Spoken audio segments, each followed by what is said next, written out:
Hello everybody and welcome back to my channel. I am Sam. I'm an artist, illustrator, an aspiring knitting designer coming to you from Dublin in Ireland. If you are a new viewer, thank you so much for popping by. This is my attempt of a knitting podcast in which I try to show you my finished works, works in progress, acquisitions, anything that is really going on in my crafting life, but as well being kind of an artist on other artworks, craft works. I am just introducing some other bits and bobs of my other artistic endeavors. Lately, I've been going through a lot of reading as well, so there's probably an appearance of books and stuff like that. So basically, this is an update on my life as a creator. If you are a returning viewer, thank you so much for coming back. And sorry, it's been a long while. I think my last video was the what I knitted in 2024, and it's been uploaded at the end of last year, so it's been a long while. But yeah, there's been a lot happening since Christmas. Of course, I was back in Italy, where I'm originally from, and then I came back to Ireland.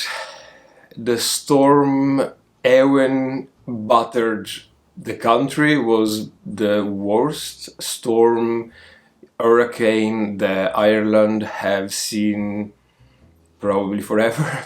And yeah, we all kind of felt the consequences of the storm, and in my little bit as well.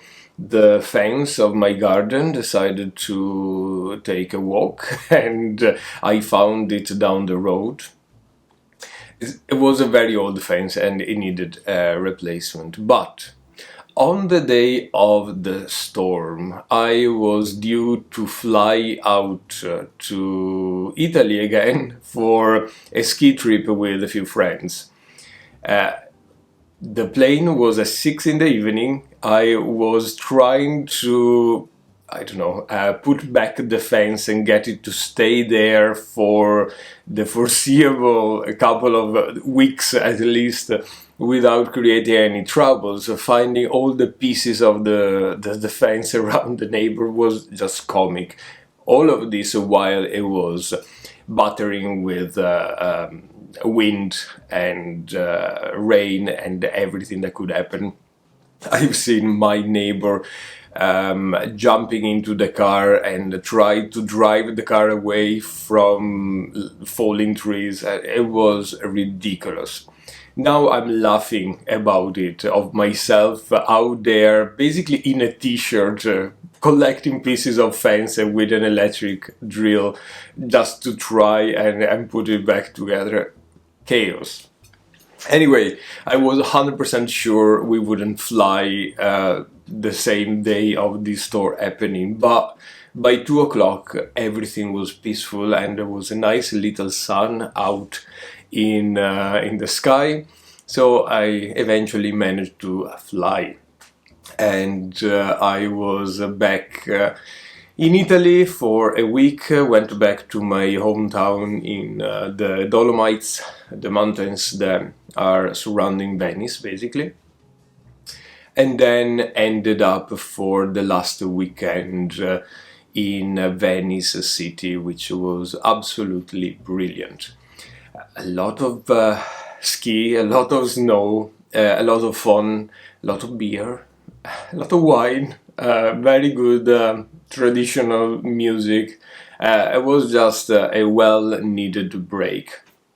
But back in my mind, I had the thing of my fence went away and now is holding on by dear life with some wires and a couple of screws I could find around the place. So as soon as I came back to Ireland, I had to contact a few contractors and get the whole thing redone.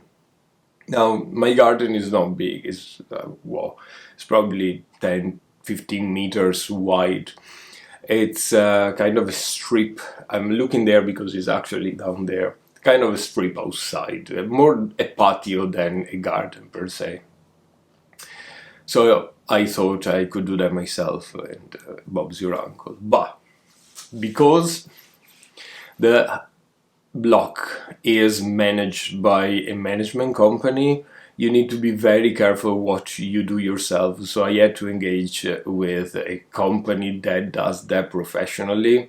Even so, the company kind of need to be vetted by these people. It's a nightmare. Anyway, I found out that replacing a fence. Sorry, my English today. Replacing a fence is not the cheapest work. Although there are a few panels of wood that would probably cost me 20 euro each in a B&Q around the corner. If you have to deal with a contractor, a builder, a company, magically costs you thousands of euros. So I spent the last few weeks doing that, going through quotations, understanding what could be done to improve my garden, as well as I ideally would have loved to install some big planters running along this fence. Anyway, a big thing. Eventually, I ended up getting the job done. It's been A, extraordinarily expensive, and B, extraordinarily long, as the whole process. The planning of the fence, the project of the fence, the actual installing of the fence, and because we are Ireland, materials needs to be imported, so the import of the fence was absolute nightmare. But now we have a fence, and for a few years probably it will last, and hopefully we won't have any storm coming and killing everything. Anyway, we are 7 minutes in, and I've just talked about the fence. By the way, I really hope you are great. You've been doing well. I really hope you had an amazing holiday season. And then down here with Valentine's Day just happened. So I really hope that was nice for you. You had fun, a lot of creation, a lot of knitting, and a lot of art. I got my cup of coffee here, which is almost cold. It's still freezing outside. I can't stop talking about the outside today. I don't know what's wrong with me. I'm so rusty in doing these videos, but we can eventually start talking about the finished works. And I'm wearing it. Ta-da! This is another iteration of the Islander sweater by Sandnes Garn. Now, I am going to be very precise in what I'm saying here, because I am recording this as a recording possibility for my own self, because now this jumper is probably the 4th or 5th that I made with the same pattern, same style, same design.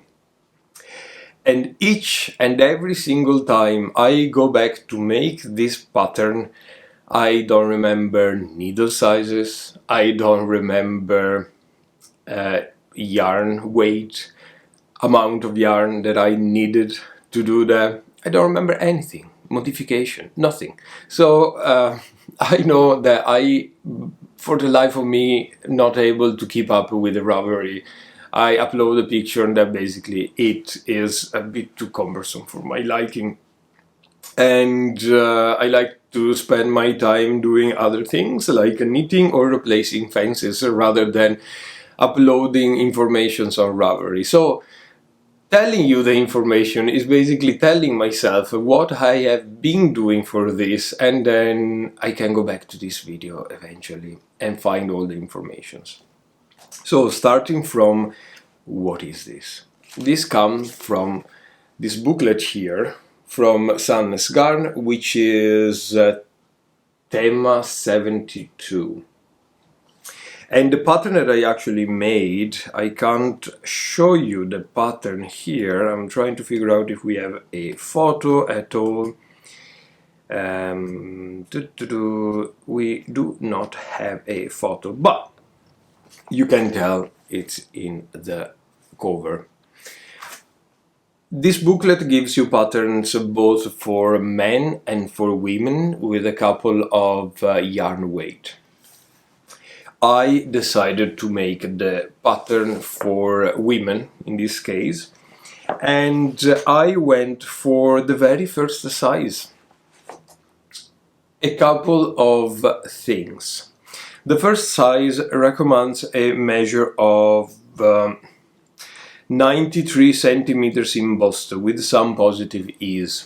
I am much wider than 93 centimeters. I think I go between 110 and 115 centimeters. Taking into account positive ease, taking into account that I like this type of jumper to be quite fitted on me, I decided to scale down to the very first size. They recommend for this pattern Sandnes Garn Sisu, which is 80% wool, 20% nylon, 50 grams, 175 meters. Now, I myself had a lot of Drops Baby Merino yarn, which is more or less on the same specification of Sandnes Sisu, being a fingery weight yarn, being around 175 meters per 50 gram balls. The thing that changes there is the composition of the yarn. Sandnes Baby Merino is a fingering weight super wash merino wool, which I know by experience.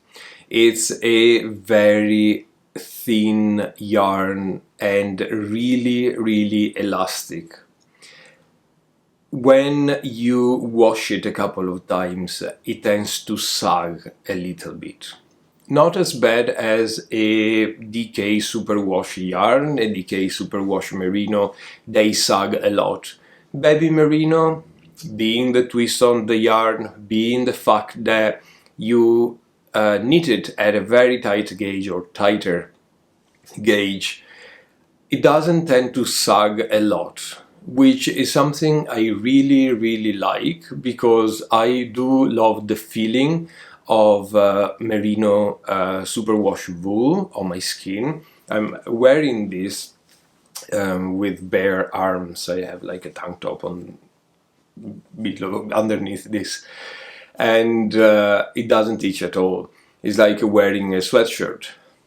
I know that for a lot of people this may be a negative side, but I'm extraordinarily sensitive to wool, and I cannot wear wool directly in contact with my skin. So superwash merino yarn, it's the way to go, is what I really like in terms of feeling of yarn. I massively dislike knitting with it because of the incapacity of the yarn to keep a shape, especially after washing. It doesn't felt being superwash, but it sags a lot, so it spreads. Taking into account this, so the fact that the yarn is a bit thinner, much more elastic than a sock yarn, the Sandnes Garn Sisu, the yarn that is recommended for this pattern, and taking into account the positive ease already included in the pattern, I decided to scale down my size, and this works fine. The cast-on number of stitches is, incidentally, very close to my 240 stitches of waist rule cast on. What does that mean?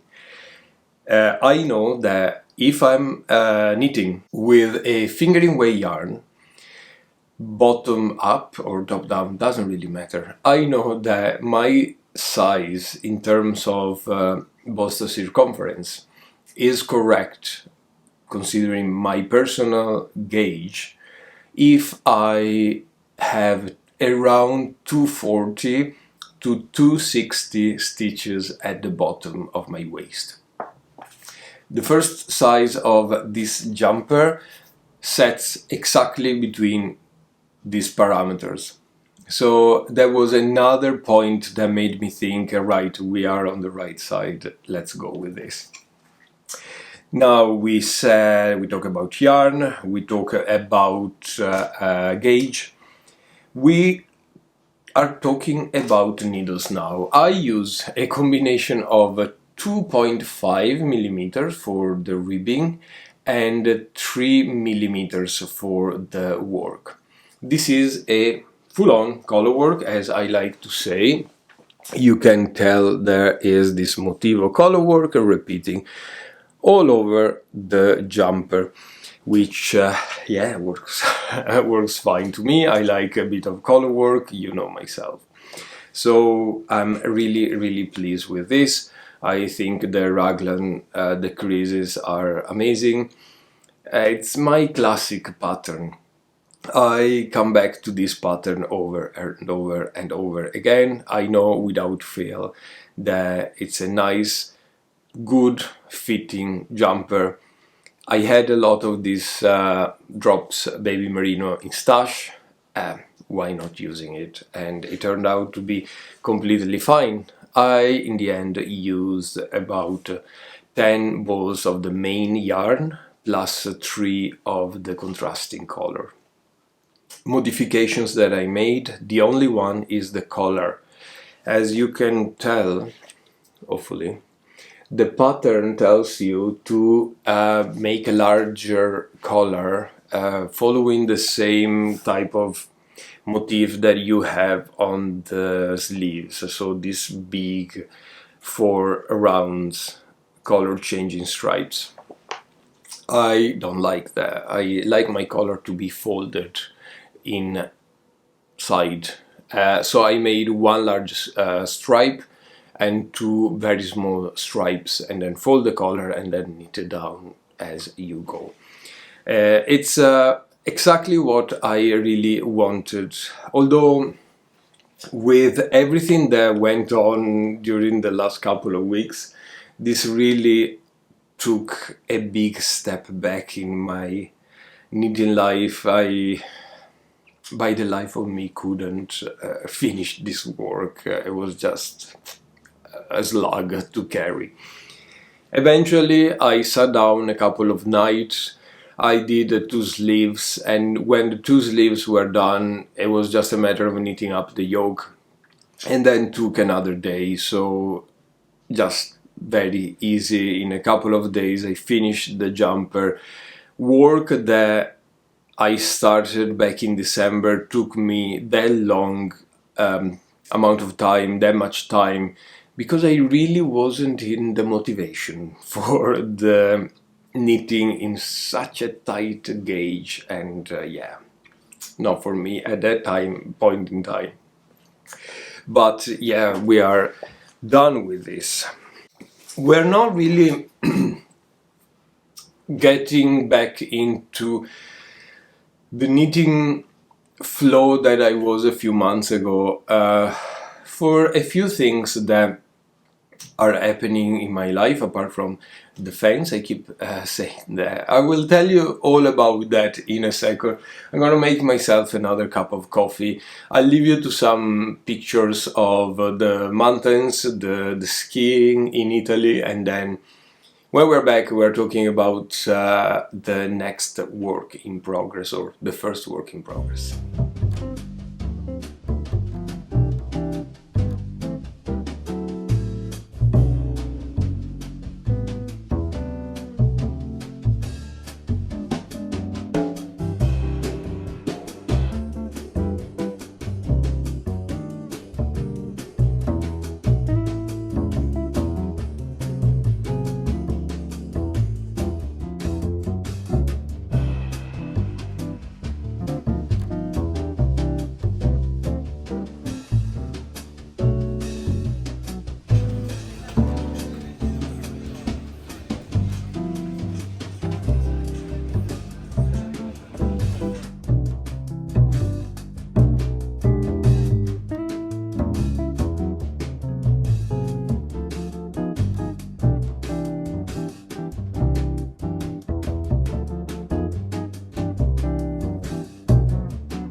I'm back.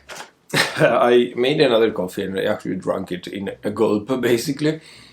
It's quite early in the morning. I have been out for a run, back, shower, turn on my computer, check that everything is fine, and I should have an hour or two of freedom to be able to film this movie before work starts getting completely out of control.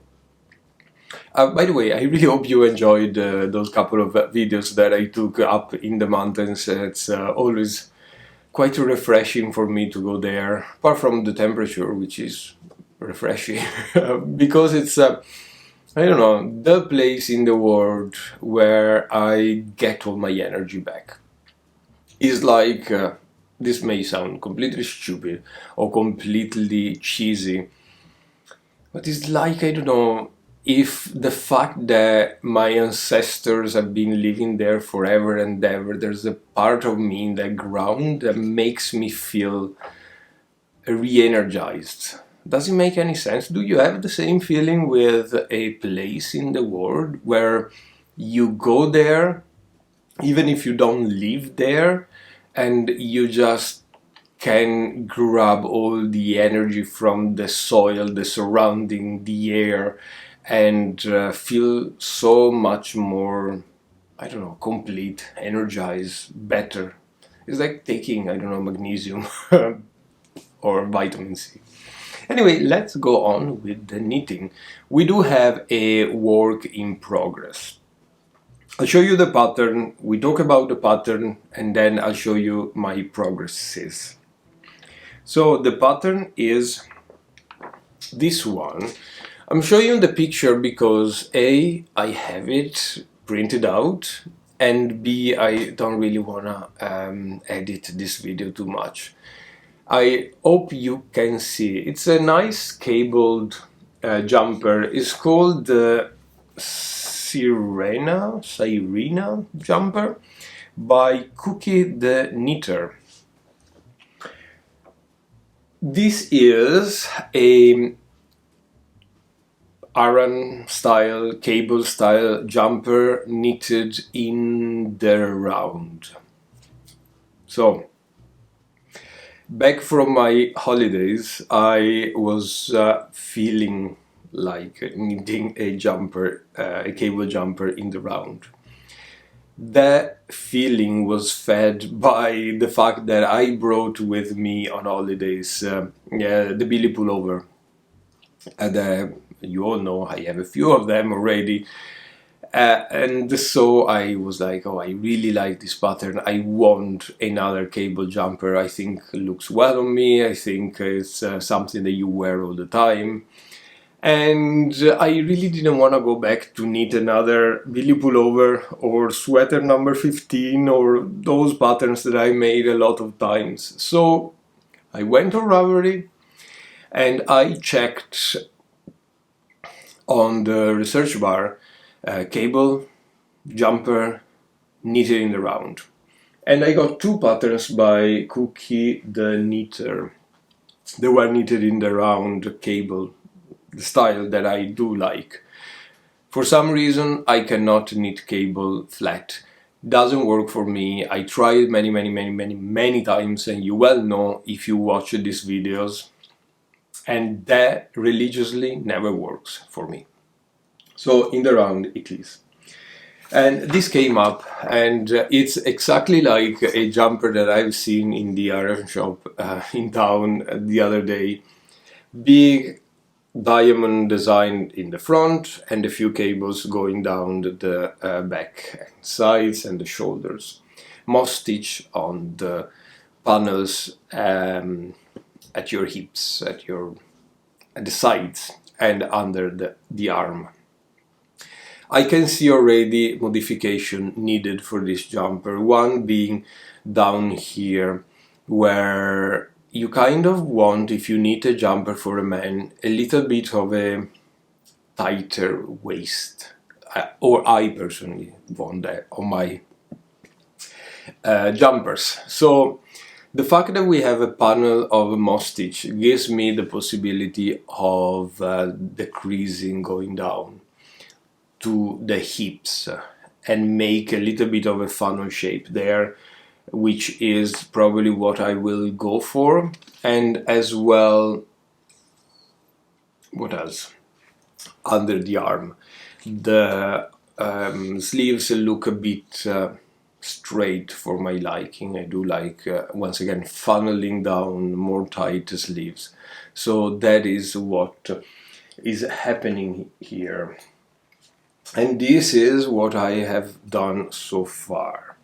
We have the back piece, and I started on the left sleeve. I know it's not a lot, but I'm pacing myself a little bit now. It's knitted top down. You knit the back, the shoulders, you join in the round, and then you knit the body, pick up stitches for the sleeves, knit the sleeves. It's basically your bog standard pattern, but I think the design is actually quite cute and pretty. Yeah, I really like this. Yarn wise, don't shout at me now. I'm using this beige color Drops Charisma, which is a DK yarn. By memory, I don't have any of the labels with me, but my memory is around 50 gram balls by 105 meters, if I'm right. It's 100% wool. Very inexpensive yarn. I happen to have a lot of this yarn in stash, and I'm just trying to get rid of stash yarn. And especially this is not a precious yarn to me, but it is a good yarn. It's 100% wool. It's very lofty, very woolly, perfect for the cable. Has a very good stitch definition, as you can see, and it lasts a lifetime. I have a few jumpers knitted in Drops Charisma. The thing that I don't like about Drops Charisma is it's a bit tough on the feeling, a bit crunchy. I was hoping to buy some better yarn. One of my favorite, for example, is Sandnes Garn Peer Gynt. Another wool DK yarn, standard wool DK yarn, but I find it is a little bit less rough and less itchy, and the colors are amazing. The point is that apart from the fact that I didn't really want to spend a lot of money on yarn, and I already had the Charisma in stash, it didn't really make sense to go and buy yarn. The second piece is I can't buy that in Ireland, and I'm trying to be a bit more mindful around importing stuff to the country. This may be silly, of course, once again, and I'm full of silliness today, but you know, I'm flying a lot, for example.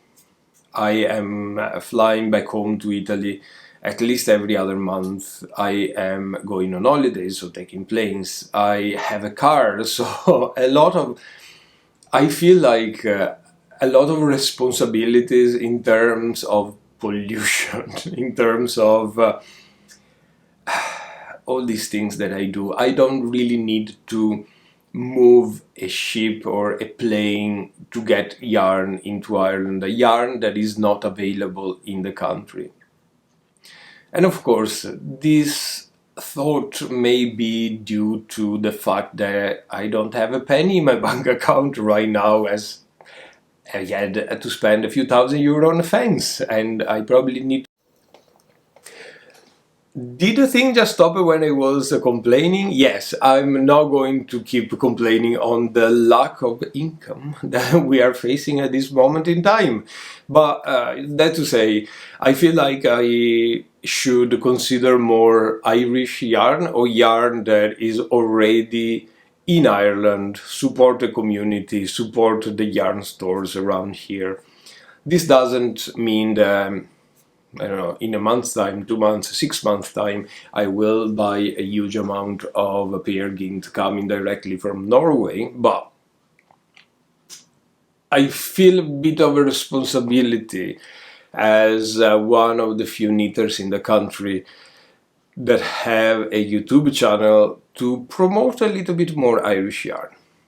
This weekend just gone, I went into town and because we do not have many yarn shops around Ireland, I ventured into a souvenir shop called Carol's, which is everywhere in the country. They sell all Irish themed tats, earrings, glasses, jumpers of dubious quality, but apparently made in Ireland. What else? Paperweights, postcards, anything that you could stick a leprechaun on, you can find it in Carol's. But in a little corner where they were selling t-shirts and stuff, leprechaun themed, there was a big box full of yarn, Irish yarn from Cushendale Mills, from Donegal Yarns, other mills that I haven't heard before, but they are like independent little running mills, and the price wasn't that bad. Like you're talking about €8 or €9 for a 50-gram skein of yarn. We're going up to the 11-12 for a 100-gram skein.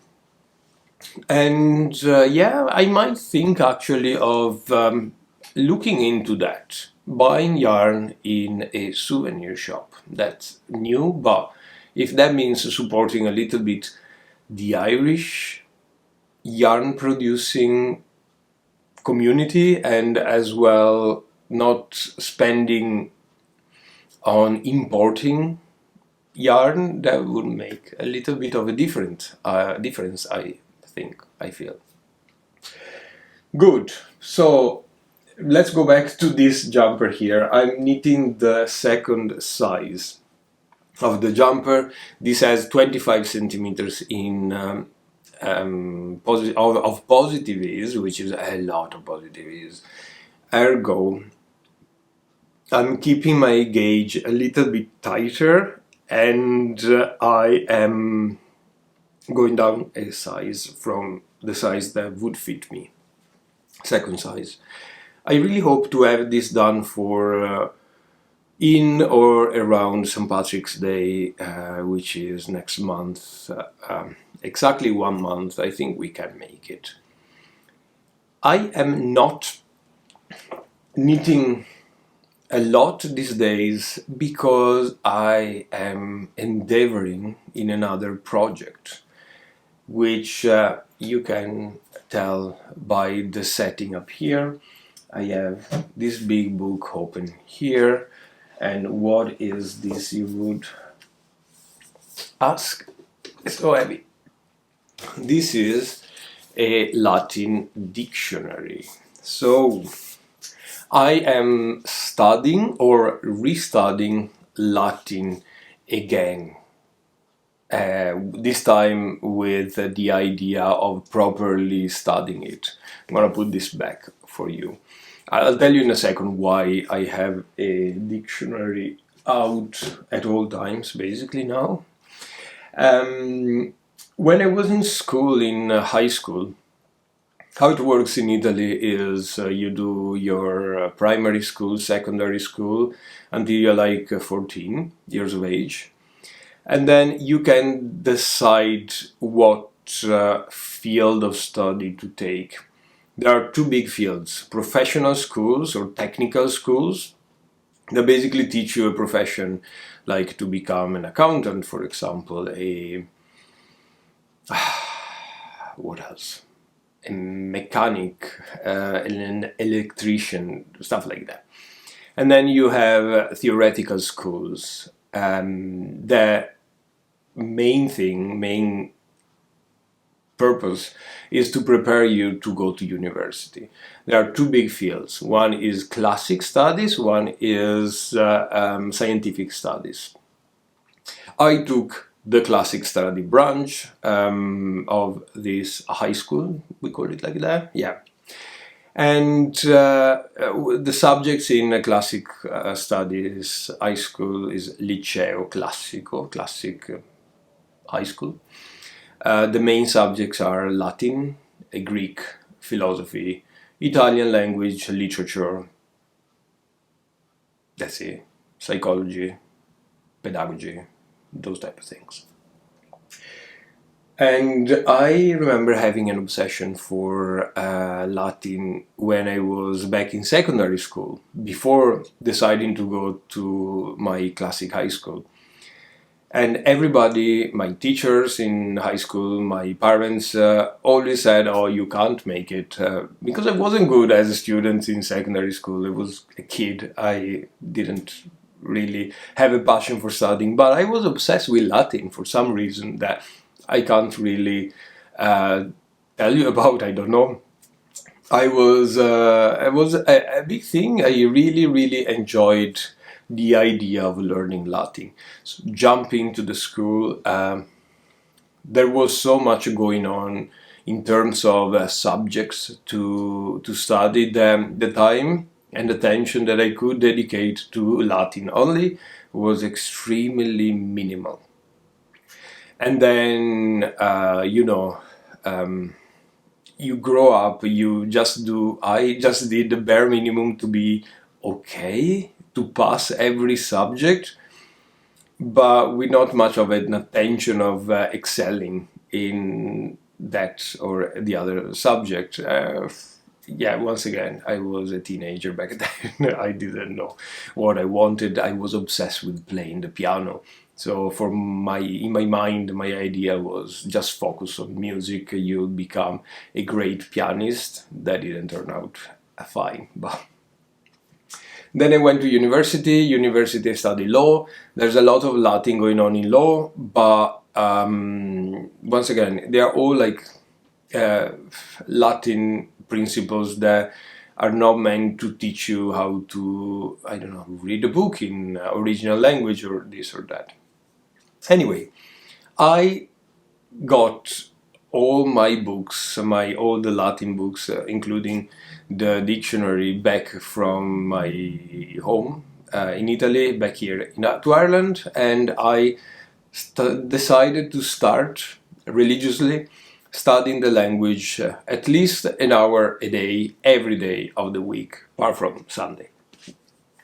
And so far I am back at the beginner steps, learning complements and declinations and verbs and stuff like that, which is extremely boring, but really satisfying. So the goal here is in probably 6 months to 8 months, I kind of planned out that this is the amount of time that will take.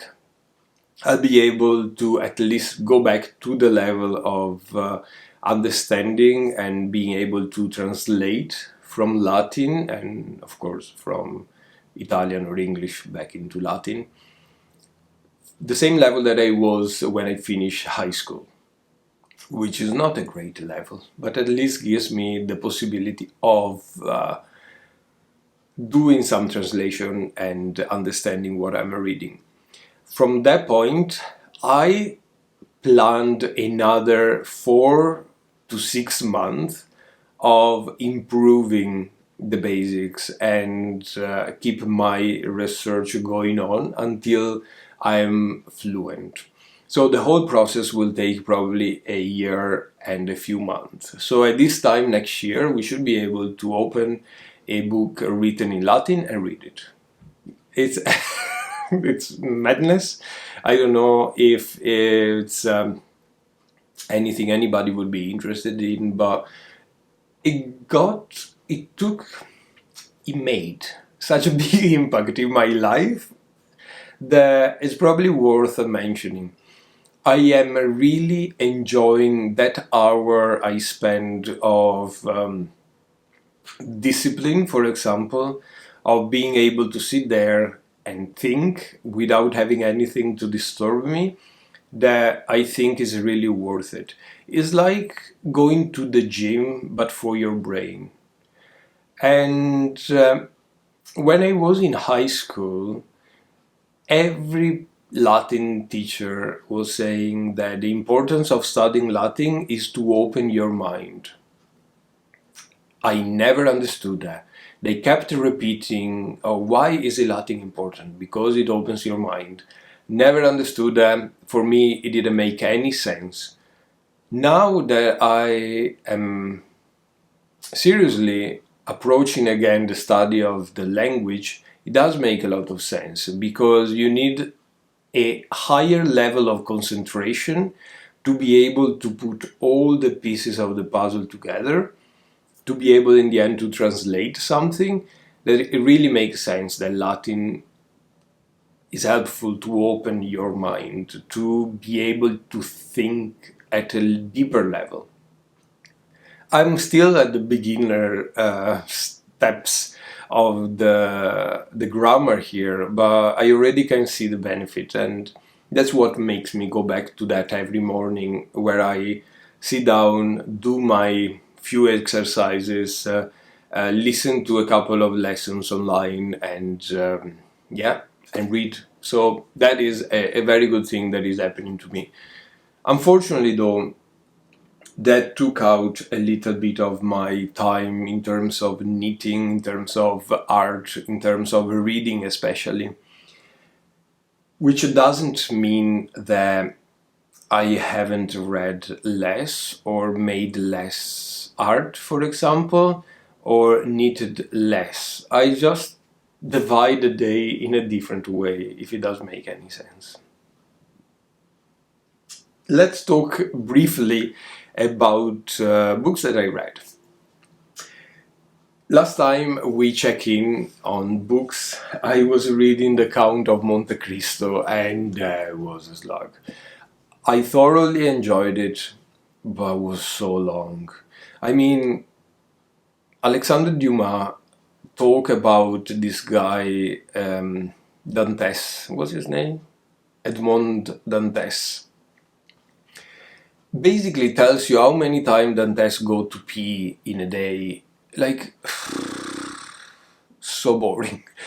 So enjoyable, very well written, but so long. Like, 50% of the things that Dantes is doing, I don't really need to know about.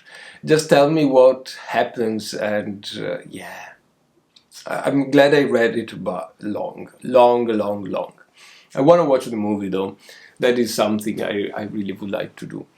After that, I basically breathe in this book here that I warmly recommend all of you if you want to know a little bit about the Irish War of Independence and the Revolution.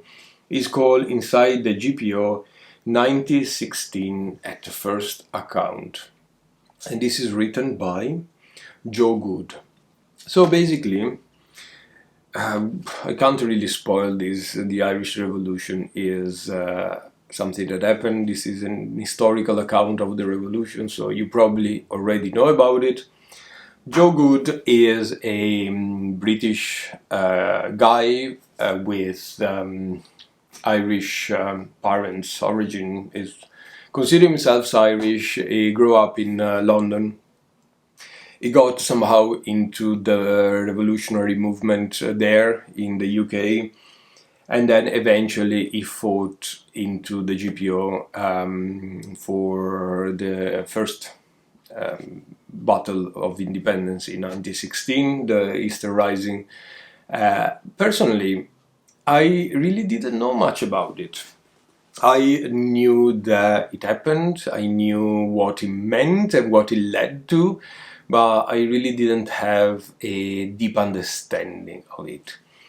I'm not saying that this book gives you a deep understanding, but it lays down facts, names, and events in a very, very clear and readable way. It's like a novel, but historic, with real facts. It's not invented or anything.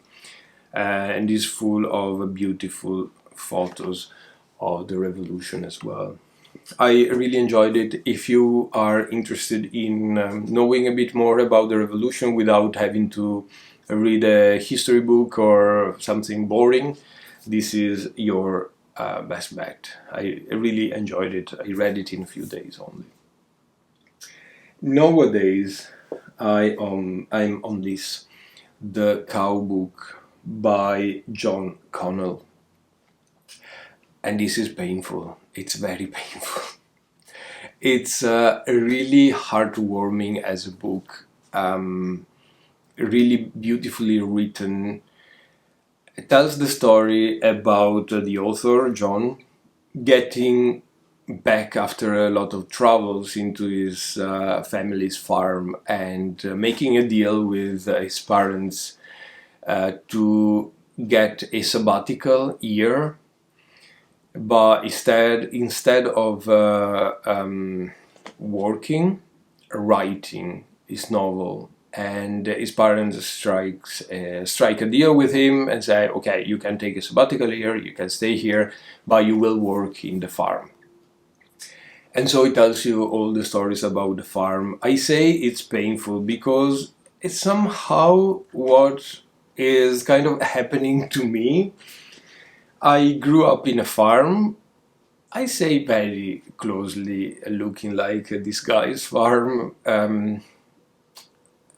My parents work in the farm currently, and if tomorrow I decide to go back, that probably will be my life as well. At the same time, it makes me think of all the things that I currently miss about being there, the attachment to the animals, for example, the ground, the earth, the fields, nature as well. Now I'm living in the city center. The plan of eventually buying a place outside in the country is still there, but with the house crisis here in Ireland is getting more and more impossible. But anyway, it's really painful because every page is basically telling the story of my family and telling a picture of what could be my life if I go back there, which is nice, painful, warming, horrifying, everything together. I don't know if I recommend it still. It's so difficult to read for me that I'm kind of struggling a bit to get through the pages, but it's very well written and recommend this. Who knows? I'll tell you everything in the next episode. I think we talk about everything. The last thing, an update on art. Now, although everything is going on has taken a step back, I think for some reason my painting habit didn't really stop completely. They slowed down for sure, but at the same time they took another facet. Let me show you this. This is one of the last painting series I have been making the last few weeks. This is a painting of the famous rugby player here in Ireland. And I'll be painting a few of the players of the national team. Being the Six Nations going on, the Irish rugby tournament for the North Hemisphere, and being myself both Irish and Italian, I feel a lot of connection with both the Irish team and the Italian team. And rugby is something I've always been quite into since I was a kid. So I was like, why don't I try to paint them? And I think it turned out quite nice. I have another one which is somewhere drying now, and I'm really pleased with this. By the way, you can find this on my website irishfromart.com. You navigate to the shop section and they are all for sale. They are original paintings, oil color, and all of that. I was telling you about the step backs in art. Two things I am kind of ditching a bit. One is selling prints, especially through Etsy as a platform. That's because it's just too expensive for me. I probably sell a painting every, 3, 4, 5 months. It's not worth it to get a chunk of the price of the painting taken off by Etsy as a platform, and it's not worth as well for me to pay a lot of money to create prints and be able to sell cheaper version of my paintings and not be able eventually to cover the price of the printing and the price of Etsy. Like, I made a pro and cons list type of thing, and I was like, I'm going to focus on creating art. I'm going to sell the artwork that I want to sell. I'll sell them through my own website, so there's not going to be any advertisement for that, but if someone really wants one of my artworks, go through my website and you find them, and I will have back the full price of the painting rather than a small bit, because I have all those fees from Etsy, from advertisement and all of that. Print-wise, they don't make sense either. There's a lot of money to produce the prints. Nobody wants to spend money on a print because it's not original. And it costs me more to produce than what I can ask people in return. You know what I mean? I don't like talking about money, but it's kind of necessary in this case. The other step back is with the social media. There's been a time before, before Christmas, in which I was creating a lot of shorts for Instagram and here on YouTube. They kind of work, but kind of not work. They work because they gave me every now and then a few more views on the channel, but most of the time the views rate was lower than average and compromised a lot my artistic way of painting. It was just create fast, upload the video, hope for more views. The quality of the painting I felt like wasn't great, and as well there wasn't much artistic feeling into that. It was more an exercise of creating in order to get a video, in order to get views, and then doesn't work for me. It doesn't work anymore for me. Was good. Instagram didn't grow of any follower. I still have the same amount of followers, of subscribers, how do you call them, that I had before I started this systematic upload every day a video for month. Didn't work. I didn't sell any more paintings. I didn't make art my profession. So why am I even bothering? Step back, create for the pleasure of creating, and make something beautiful out of it rather than a video for the algorithm. So that is my step back, but I really feel like it's a step forward. A lot of things going on today, and I really hope you don't mind this little chatting situation. There wasn't much knitting going on. If you're here for the knitting, I'm very sorry, but Once again, we are wider people than one single craft. Yeah. And yeah, if you have any recommendation for me for what you want to see in these videos, if you want something, if you want me to talk about something specific, let me know. I'll be really happy to record another video for you. And I know that the next one, knitting related, will quite be long because I only have a one work in progress, and I don't have any motivation of starting anything new, to be honest. I really want a jumper, the cable jumper, to be finished by St. Patrick's Day, so that probably will be it for a while. Anyway, I'll be talking for a long time, so it's time to go back to work.